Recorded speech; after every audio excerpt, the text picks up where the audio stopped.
Second part தான் ரொம்ப அழகாக இருக்குது. ஃபஸ்ட் பார்ட் வந்து நிறையா பேருக்கு புரியாது. செகண்ட் பார்ட் வந்து ரொம்ப அழகாக எடுத்திருக்காங்க. இந்தியாவில் வந்து இது வந்து ஒரு வெரி பிக் மூவி. கவர்மெண்ட் வந்து மோடி கவர்மெண்ட் ஏன் வந்தது, என்னென்ன பண்ணாங்கன்னு ரொம்ப அழகாக எடுத்திருக்காங்க. ஒவ்வொரு இந்தியனும் பார்க்கக்கூடிய ஒரு perfect movie. Thank you. First part பார்த்தாங்கன்னா தான் இது ரொம்ப சுவாரஸ்யமாக இருக்கும். ஃபர்ஸ்ட் பார்ட் பார்க்கலைனாலும் இது புரியும். பட் ஃபர்ஸ்ட் பார்ட் பார்த்துட்டு இது பார்த்தாங்கன்னா இன்னும் பர்ஃபெக்டாக இருக்கும். But it's a very perfect Indian movie. Thank you. நல்லா இருக்கு, கண்டிப்பாக எல்லோரும் பார்க்கலாம். நல்லா இருக்கு. நல்லா இருக்கு. இல்லை, ரெண்டுமே நல்லா தான் இருக்குது. இதில் ஒரு எண்டிங் இருக்குது. இதில் ஒரு எண்டிங் இருக்குது. அவ்வளோ ஃபர்ஸ்ட் பார்ட்டில் நிறைய நீங்கள் அந்த விட்டு போன டிஸ்கனெக்ஷன்ஸ்லாம் இதில் கனெக்ட் பண்ணி வச்சுருப்பாங்க. நல்லா இருக்கு. வெளியே வரப்போ ஒரு கிளாரிட்டி கிடைக்கும். அவ்வளோ நல்லா இருக்குது சார். உண்மையான கதைகள் ஃபஸ்ட் பார்ட்டோடு நல்லா தான் சார் இருக்குது. நல்லா கொஞ்சம் லென்த்தாக இருக்குது. வயலன்ஸ் அதிகமாக தான் சார் அவுத்து தான் சார். ஜெய் மோடிஜி, ஜெய் அஜித் தோவல். ஃபர்ஸ்ட் ஹாஃப் எங்கே விட்டாங்களோ அங்கேருந்து கண்டினியூ பண்ணி ஃபுல்லாக கொண்டு வந்து முடிச்சிட்டாங்க. நிறையா ட்விஸ்ட் இருக்குது. நீங்கள் எதிர்பார்க்காத ட்விஸ்ட்லாம் நிறையா இருக்குது.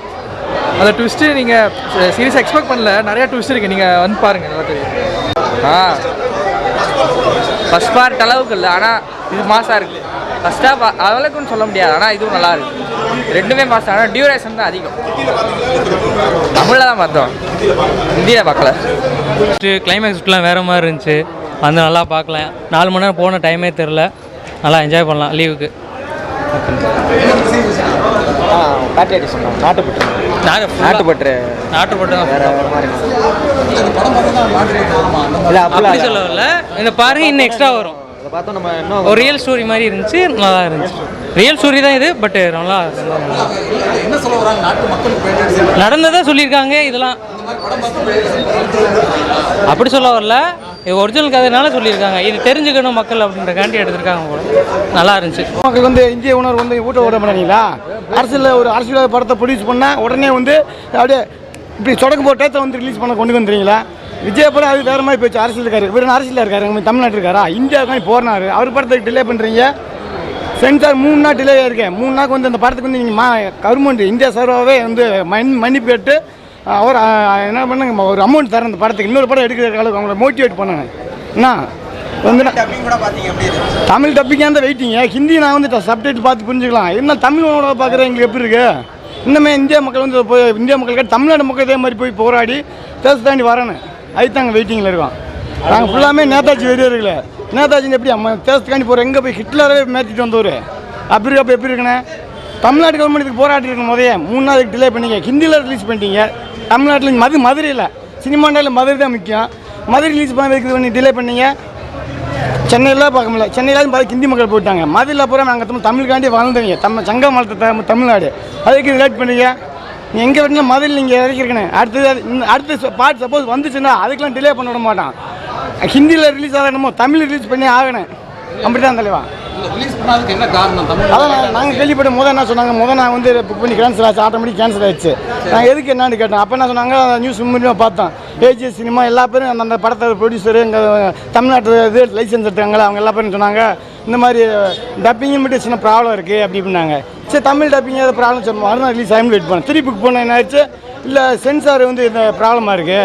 சென்சார் வந்து அந்த இப்போ விஜய் படத்தை ஜனநாயகனுக்கு வந்து இதுனாங்களா அந்த மாதிரி இந்த படத்தை இது எதுக்கு நான் இந்தியா சார்பாக எடுத்துருக்கு. ஏன்னா டிஎம்கே, ஏடிஎம்கே, பிஜேபி அப்படின்னா இருக்கா? ஆமாம், மோடி பண்ணாருன்றீங்களா? மோடி சப்போர்ட் இல்லை. மோடி பண்ணது வந்து முக்கியமான உண்மையில் வந்திருக்கு. ஏன்னா எதுக்கு பண்ணுறாரு? கள்ளநோட்டு அன்றைக்கி விட்டுருந்தாங்க. பாகிஸ்தானில் வந்து அலோவ் பண்ணியிருந்தாங்க. நம்ம எனக்கு 100 ரூபா போயிடுச்சு, 200 போச்சுருந்தா கோடி கணக்கில் வந்து கள்ளநோட்டு வந்து என்ன இருக்கேன்? இந்தியாவோட இதை பாதிச்சிருக்காதா? அப்படிதான் இல்லை. நீங்கள் நம்ம வந்து நான் வந்து பிஜேபி சப்போர்ட்டில் கிடையாது. தொலைநோக்கு பார்வைன்னு நேரம் சொன்னால் மக்கள் புரிஞ்சுக்கிற மாட்டாங்களா? மக்கள் பேர் நான் அதுக்கு இங்கே வரேன். இது 2 பேர் இருக்குது. ஒன்று வந்து நான் வந்து சரி யூடியூப் பார்க்கணும்னு கூட உள்ள சுயநலமாக இருக்குது. எல்லா பேர் நான் பார்க்கட்டேன். நான் இன்ஸ்டாவில் நேம் ஆக முடியாது. படத்து மூலம் மக்கள் வந்து எதுவுமே இப்போ நீ புக்காக இருந்தால் படிக்கிறமா? நிறைய படிக்க மாட்டேன். நானே புக்கை படிக்க மாட்டேன். ஒரு கலவையாக மசாலாவோட இப்போ ஃபுல்லாகவே எதாவது போயிருந்தாலும் இது இல்லை. அந்த கருத்து எப்படி கொண்டு போகிறது? 10 வருஷத்தில் 5 வருஷத்துக்காச்சு இந்த கருத்து போகும்ல. சரி, ஒருவேளை வாய்ப்பு இருக்குன்ற மாதிரி ஊடுருவிண்டு இல்லைங்க. இப்போ காங்கிரஸ் எதிர்த்துருக்காங்களா? எதிர்த்தாங்க வந்து இந்தியா கெட்ட போகிறாங்க அப்படின்னு பாகிஸ்தான் சப்போர்ட் பண்ணுறாங்க. அப்போ எதுக்கலாம்ல? அதெல்லாம் கிடையாது. வந்து நடந்தது வந்து கொஞ்சம் கலவையாக வந்து கொஞ்சம் ஸ்டாப் விட்டு போட்டு கொண்டு வந்தா தவிர மித்தபடி எதுவும் கிடையாது. பிஜேபி வந்து இந்தியா சப்போர்ட் பண்றாங்க, காங்கிரஸ் வந்து பாகிஸ்தான் சப்போர்ட் பண்றாங்க. அப்படி போயிடக்கூடாது. அப்படி சப்போர்ட் பண்ண போயிருந்தோம்ல காங்கிரஸ் மூலியமா, அந்த மாதிரிலாம் கிடையாது. அவங்களுக்கும் தெரியும் இப்போ பிஜேபி காங்கிரஸ் ரெண்டுமே யாராக இருந்தால் அந்த இடத்த விட்டு கொடுக்க மாட்டாங்க. இந்தியா வந்து விட்டு கொடுக்க மாட்டாங்க. எனக்கு என்ன உண்டா, ஒரு சில நம்ம ட்ரிக்லாம் பண்ணுறது பாகிஸ்தானுக்கு தெரிஞ்சுக்கூடாதுன்னு நினைக்கிறோம். இப்போ இந்த படத்தில் மூலியமா அடுத்த நம்ம ஸ்பை போனாலுமே இப்படிலாம் இருந்தாங்க வந்தாங்க அப்படின்ற மாதிரி உதாயிடக்கூடாதுல்ல, அதுதான் மெயின். வாய்ஸ் நடுவில் மிஸ் மேட்ச் ஆகிட்டே இருந்தது. அதனால் ஆமாம், வாய்ஸும் மிஸ் மேட்ச் ஆச்சு, டைலாக்ஸும் மிஸ் மேட்ச் ஆச்சு, வாய்ஸும் நடுவில் சேஞ்ச் பண்ணிட்டே இருந்தாங்க. அதனால் லேக்லாம் இல்லை, நல்லா தான் இருந்தது. அதெல்லாம் இருக்குது, நம்மளுக்கு அது அவ்வளோக்கா தெரியல. இல்லை அந்த மாதிரி எதுவும் திணிக்கிற மாதிரி எதுவும் இல்லை. ஓகே, படமாக பார்த்தா ஓகே. ஏதோ ஐடியாலஜிலாம் பார்க்கலாம், படமாக பார்க்கலாம். இல்லை விட இது நல்லா இருந்துச்சு ப்ரோ. ஆக்சுவலாக இங்கே டீட்டெயிலிங்னா கொஞ்சம் நல்லா இருந்துச்சு. அவர் எப்படி பேக் ஸ்டோரி வந்துச்சு, அவர் எப்படி ஸ்பை ஆனார், அந்த அவரோட எதுக்கு ஸ்பை ஆனார், எப்படி ஆனார், என்ன கதை, அந்த மாதிரி இருந்துச்சு. நல்லா இருந்துச்சு, ஃபுல்லாகவே நல்லா தான் இருந்துச்சு. இதில் முன்னாடியோட இதில் ஆக்ஷன் ரொம்ப ஜாஸ்தி. எனக்கு தெரிஞ்சு லாஸ்ட் ஒரு 30 மினிட்ஸ் வந்து ஃபுல்லாக கிளைமேக்ஸ் ஃபுல்லாகவே ஃபைட்டு தான். நல்லா இருந்துச்சு. அதுக்கப்புறம் எப்படி எஸ்கேப் ஆகிறாங்க, பிடிச்சிருவாங்கல்ல கிளைமேக்ஸில் வந்து இவரை வந்து கேப்சர் பண்ணிடுவாங்க. அதுலேருந்து எப்படி போகிறாங்கன்றது ஒரு ட்விஸ்ட் இருக்குது. கடைசியில் நிறைய ட்விஸ்ட்லாம் இருக்குது, ட்விஸ்ட் அண்ட் டர்ன்ஸ் நிறையவே இருக்குது. படத்தில் என்ன மெசேஜ் உங்களுக்கே ஃபஸ்ட் பார்ட் பார்த்ததுலேயே தெரிஞ்சிருக்கும் என்ன மெசேஜ் இருக்குது இதில்.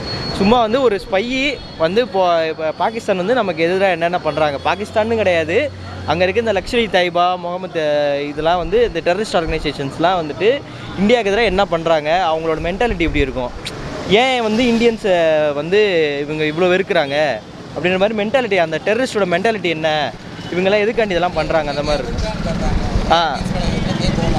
ஏன் கோவமானா நீங்கள் படத்தை பாருங்கள், எல்லாருக்கும் சொன்னால் நான் என்னதை சொல்கிறது, இப்படி சொல்லிட்டீங்கன்னா அப்புறம் ஸ்பாயிலர் போடுறேன்ருவாங்க நீங்கள் வேறு. தமிழில் நிறைய படம் வந்துருக்கு ப்ரோ. நீங்கள் இந்த டேரக்டரோட முன்னாடி படம் உரி த சர்ஜிக்கல் ஸ்ட்ரைக் அதெல்லாம் பார்த்தீங்கனாலே டீட்டெயிலிங் நிறையா இருக்கும். இந்த படத்தில் ஃபஸ்ட் பார்ட்லேயே பார்த்தீங்கன்னா கூட அந்த டீட்டெயிலிங் வந்து சூப்பராக இருக்கும். எப்படி அந்த நியூஸை வச்சு கனெக்ட் பண்ணி ஒரு டீட்டெயிலிங் பண்ணியிருப்பார். அந்த மாதிரி இந்த பாட்லேயுமே அந்த டீட்டெயிலிங் தான் டிஃப்ரென்ஸு. ஒரு ட்ரூ ஸ்டோரி மாதிரி, இப்போ இது ஃபேண்டசின்னு சொல்லிட்டாங்க, ட்ரூ ஸ்டோரி பேஸ் பண்ணி வர மாதிரி இருக்குல்ல உங்களுக்கு, ஒரு மாதிரி எப்படி சொல்கிறது, அந்த டீட்டெயிலிங் தான் கொஞ்சம் நல்லா இருக்குது. அந்த ப்ரோ அது வந்து கொஞ்சம் ஃபேண்டசியாக இருக்கும் ப்ரோ. இது வந்து கொஞ்சம் ஃபேக்ட்ஸ்லாம் வச்சு ரிலேட் பண்ணி பார்க்குறப்போ கொஞ்சம் இன்ட்ரெஸ்டிங்காக இருக்குது, அவ்வளோதான் ப்ரோ.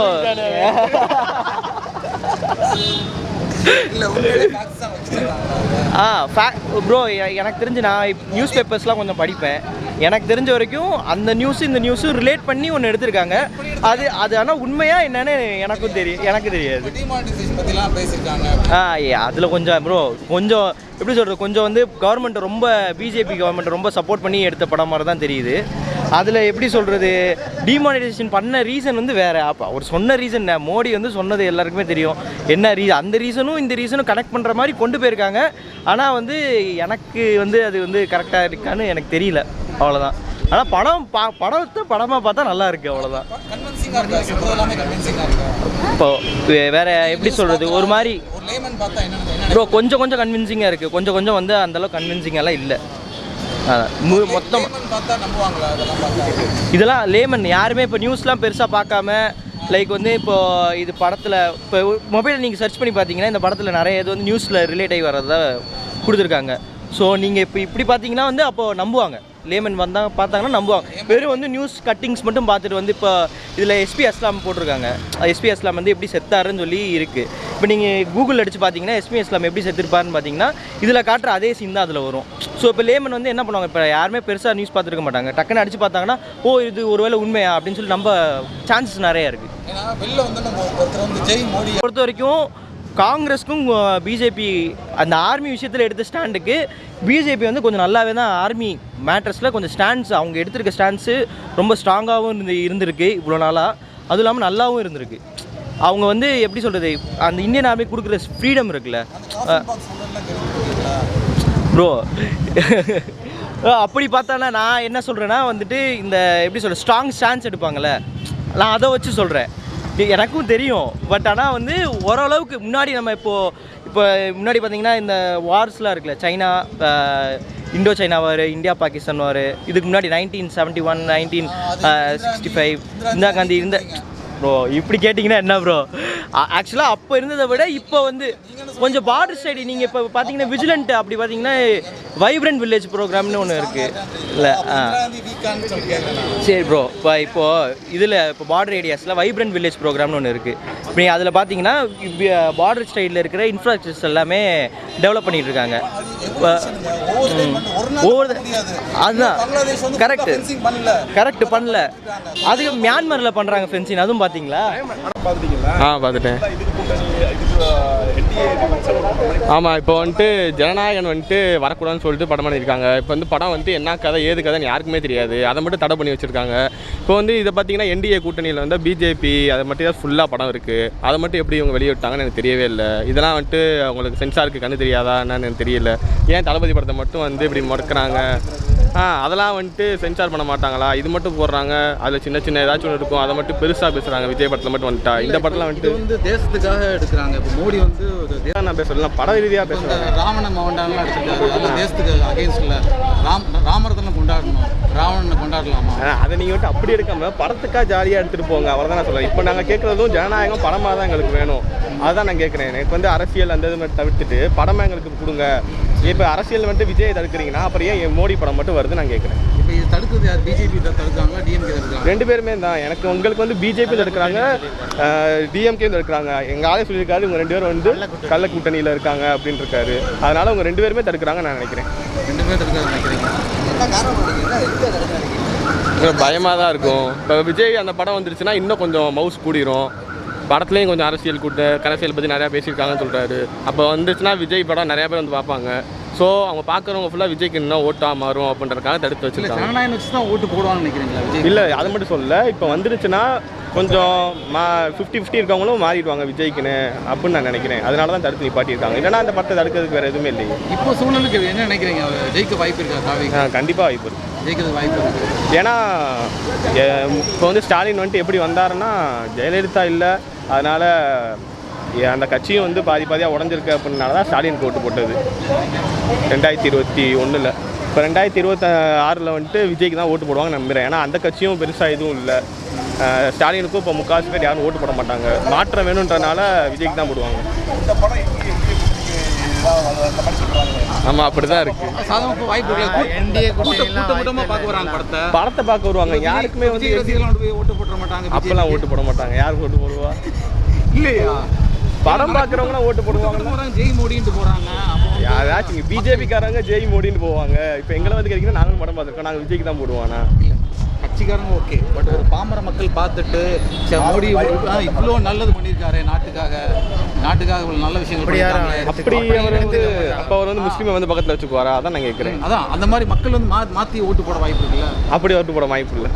ஸோ எப்படி இருந்தாலும் ஜனநாயகம் வருதோ வரலையா விஜய்க்கு தான் ஓட்டு.